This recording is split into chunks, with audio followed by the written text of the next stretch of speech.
Patricia Catano. En este canal veremos los más intrincados casos policiales, misterios, mitos y leyendas. Pero la última palabra la tenés vos. Comencemos. Hoy veremos el caso de Pogo, el payaso asesino. La coulrofobia es el miedo irracional a los payasos. La aparición de estos se remonta hacia el 2500 a.C. Su propósito original era inspirar risa y alegría, pero siempre tuvieron un lado oscuro. ¿Qué se esconde tras esos maquillajes? John Wayne Gacy nació en Chicago, Illinois. Era el segundo hijo de 3 hermanos. Su padre, un autoritario, siempre lo criticaba y ridiculizaba en público. Era alcohólico. El pequeño Gacy tuvo una infancia difícil. A los 11 años golpeó su cabeza contra una hamaca. Esto le provocó un coágulo de sangre. Pasó desapercibido hasta los 16 años, cuando comenzó a tener mareos. Cuando estaba en el instituto, su familia se mudó en varias ocasiones. Esto lo hizo convertirse en una persona con poca estabilidad emocional, pero logró graduarse en gerencia empresarial en el Northwestern Business College en 1964.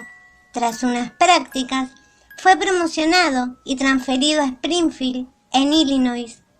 Conoció a su futura esposa, Marilyn Meyer, casándose en 1965. Los padres de ella adquirieron varios locales de la franquicia KFC. Le dieron un puesto de gerente en Waterloo, Iowa.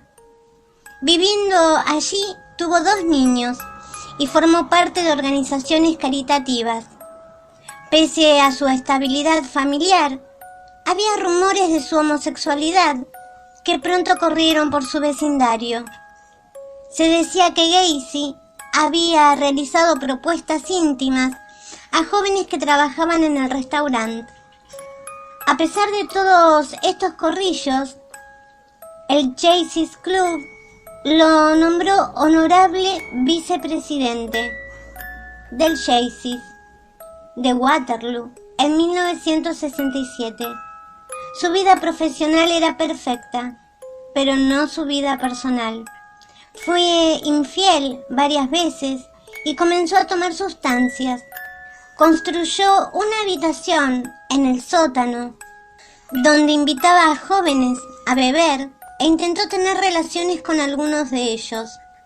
Recibió varias denuncias de los jóvenes. Mark Miller fue el primero que lo denunció ante la policía. Este dijo que había sido atacado y abusado en una de las visitas a la casa de Gacy. Fue sentenciado a 10 años de cárcel, pero por buen comportamiento a los 18 meses fue liberado. Su mujer le pidió el divorcio y nunca volvió a ver a sus hijos. Cuando salió de prisión, volvió a Illinois a vivir con su madre. En 1971, con la ayuda de ella, se compró una casa en el 8213 West Somerdale Avenue, en una zona de Chicago. Era una persona amable y querida por sus vecinos. Organizaba barbacoas en su casa, se disfrazaba de payaso para entretener a los más jóvenes y a los niños enfermos. Nadie sabía qué clase de persona era. En 1972 se casa con Carol Hoff, pero terminaron en 1976, ya que no tenían intimidad. Su esposa descubrió que se daba placer con revistas de contenido homosexual. En esta localidad, Pogo el payaso llevó a cabo decenas de asesinatos. El joven Darrell Sampson fue a su casa y nunca más se lo volvió a ver. con vida. En esa época, Gacy abusó, torturó y asesinó a multitud de jóvenes, como Randall Reflett, Samuel Stapleton, William Carroll, así un total de 33 chicos. El más joven tenía 14 años, el mayor 21. En 1977, Gacy comenzó a tener mala fama cuando un chico de 19 años desapareció. Un muchacho fue arrestado por conducir su vehículo. Este joven afirmaba que el coche se lo había vendido Gacy, a pesar de que éste había recibido varias denuncias que no tuvieron en cuenta. Todo cambió en 1978, cuando Jeffrey Rignall, de 26 años, le acusó de atacarle con un trapo húmedo de cloroformo. Cuando éste despertó, estaba inmovilizado en el sótano del payaso asesino, donde fue víctima de abusos y torturas por parte de Gacy. Tras varias horas de sufrimiento, Rignall despertó en medio de un campo rodeado de nieve y estaba muy dañado físicamente, pero salió del lugar. El sufrimiento duraría unos meses, ya que aunque identificó a su agresor en una foto, la policía no le creyó. Contrató a un abogado que solicitó la orden de arresto. Gacy fue investigado, pero quedó en libertad. No tuvo la misma suerte con Robert Piest, su última víctima. Acá dejó varias pistas y no tuvo en cuenta que sus padres lo estaban esperando en casa y sabían que su hijo había ido a ver a Gacy. Como el chico tardaba en regresar, lo comenzaron a buscar y contactaron con la policía. Varios agentes fueron a su casa. Gacy no tuvo tiempo de esconder el cuerpo, al que acababa de estrangular. La policía encontró los cuerpos en su casa y Pogo el payaso confesó que había arrojado el resto al río. Volvamos el tiempo atrás, un momento. Gacy tenía una terrible relación con su padre. Este lo maltrató demasiado. ¿Podría ser que asesinar jóvenes era un modo de asesinarse a sí mismo? Tal vez se odiaba por su condición de homosexual, condición que nunca asumió. Los psicólogos que hablaron con él determinaron que Gacy no tenía el perfil de un asesino serial y tenía la estructura emocional de un niño. Gacy brindaba funciones en servicios sociales, desfiles y fiestas. Llegó Pogo, gritaba a los niños cuando se presentaba. Se lo veía contento, sonriendo y regalando alegría, mientras mataba y abusaba de 33 jovencitos en un lapso de 6 años. 26 los sepultó en su sótano, a 3 en otro espacio de la vivienda y a 4 los lanzó al río. Fue muy golpeado y violentado por su padre, John Stanley Gacy. Era maquinista de profesión. También sometía con violencia a sus 2 hermanas. A él le daba la consigna de ser varón, pero en sus borracheras siempre le decía que era un mariquita, débil y poco hombre. Gacy nació el 17 de marzo de 1942. A los 9 años, un amigo de la familia abusó de él. Gacy le dijo a sus abogados que al clavarle el cuchillo al cuerpo de uno de los jóvenes y ver cómo la sangre le brotaba del cuerpo, se excitó y comenzó a gustarle. El padre de Gacy esperaba más de él, que jugara al béisbol, que llevara el apellido a lo alto. También era un gran pescador. Trató de enseñarle esta práctica a su hijo, pero al chico no le interesaba. Gacy prefería cocinar con su madre y jugar con sus hermanas. Le gustaba caminar sobre las flores, rodeaba la casa. Era un gesto muy afeminado y al padre lo enfurecía. John solo deseaba que su padre supiera que lo amaba, pero que lo dejara ser libre. El padre le gritaba frente a todos que nunca llegaría a nada y que parecía una niña. Esto era devastador para John Gacy. El niño se acercó aún más a su madre. A pesar de todo, Marian, su madre y confidente, intentó mantener la familia unida, pese a la violencia de su esposo. Después del trabajo, el padre se encerraba en el sótano a beber brandy. Ya borracho subía al comedor y, si alguno de los niños no se comportaba, era castigado con una fusta. John no lloraba. Esto enfurecía más a su padre. El pequeño Gacy fue Boy Scout y ganó medallas por buen cocinero. A su mejor amigo le mostró que guardaba ropa interior de su madre. Quería saber cómo se vería vestido de mujer.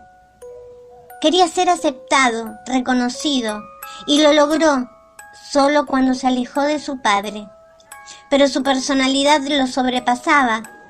Mientras su esposa se recuperaba en el hospital tras el nacimiento de su hijo, Gacy estaba bebiendo con un amigo en su cama. A pesar de todo, era un buen padre. Siempre se ocupaba de ellos, los alimentaba, los abrazaba, era muy correcto.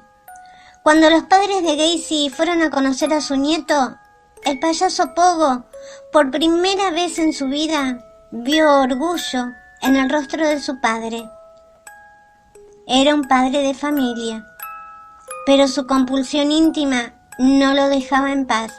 Le gustaba controlar a la gente, poder decir, soy el jefe.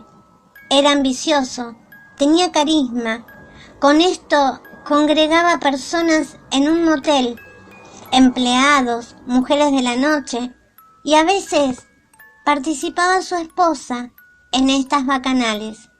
A pesar de todo, fue nombrado en Illinois Hombre del Año. Con el poder crecía su hambre por los jóvenes. Se codiaba con políticos. Era un gran promotor de ellos. El primero fue el hijo del senador Borghese. Lo invitó a su casa. Le preguntó si había visto sus películas. El chico de 15 años dijo que no. Lo llevó al sótano. Usó su proyector. Lo emborrachó y abusó de él. Lo amenazó diciendo que tenía amigos en la mafia. Le dio $15 para que guarde silencio. El chico se terminó quebrando y lo contó todo. Gacy fue preso. Allí se hizo amigo de los reclusos y los directivos. Su carisma lo llevó a ser jefe de cocineros en la prisión. El padre de Gacy murió de cirrosis, pero este pensó que fue por la vergüenza que le había causado. Su tristeza se tornó en odio y comenzó a perseguir reclusos tildados de homosexuales. Al volver a su celda una tarde, encontró a 2 prisioneros manteniendo relaciones. Gacy pateó a uno en la cara. Estaba luchando contra su demonio, pero más reprimía su deseo, más explotaba.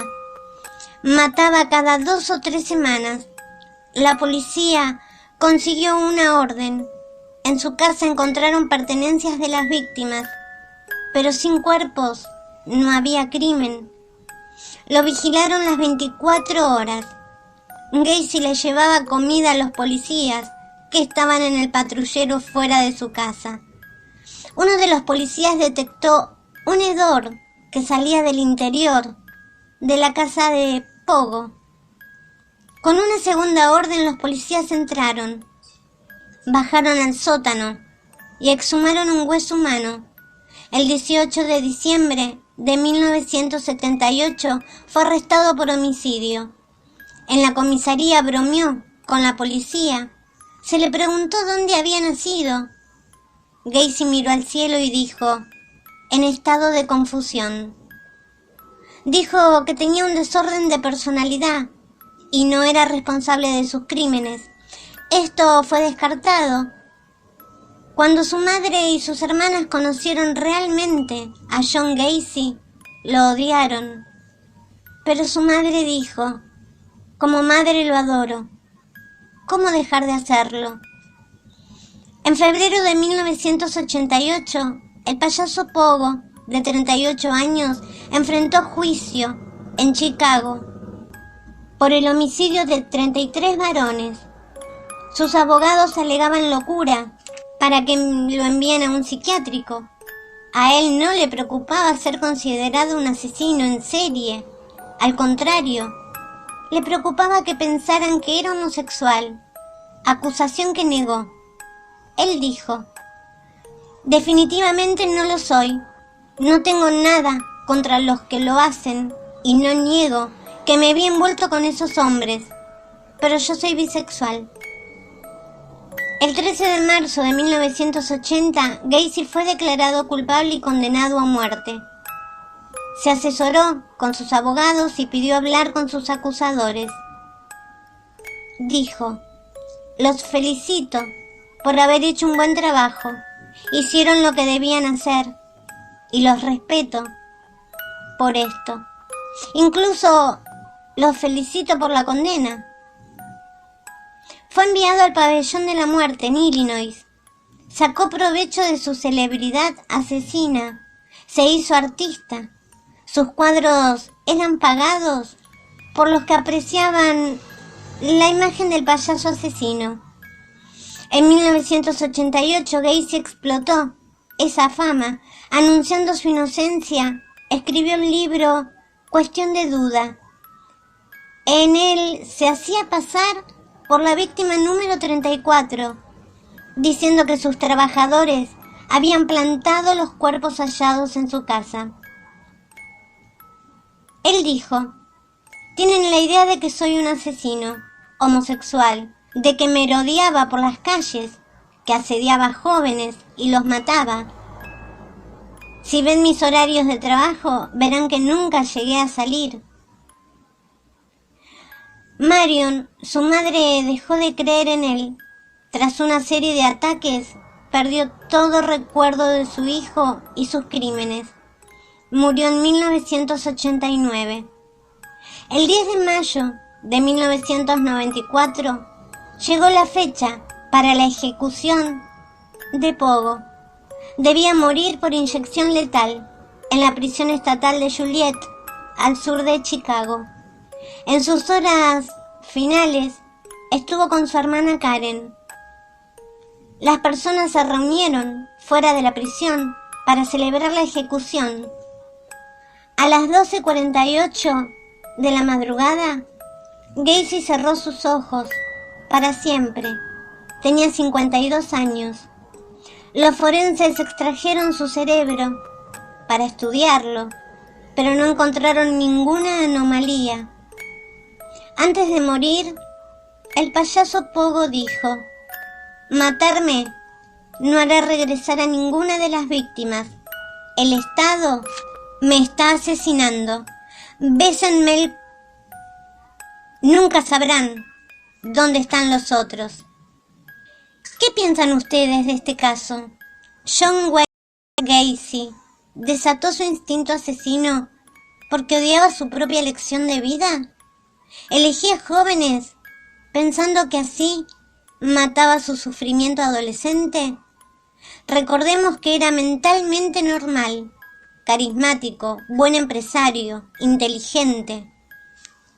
¿Qué lo llevó a convertirse en el asesino de 33 jóvenes? Stephen King se basó en él para crear a It, el payaso asesino. Ahora les pregunto, ¿qué harían si una noche, a la vuelta de una esquina, encuentran a Pogo el payaso? Acá terminamos el caso de hoy. Los espero mañana. Si les gustó, regálenme un like, compartan y suscríbanse. En la caja de comentarios pueden dejarme sus sugerencias. Les dejo mi link de Instagram. Y recuerden, siempre hay alguien observando.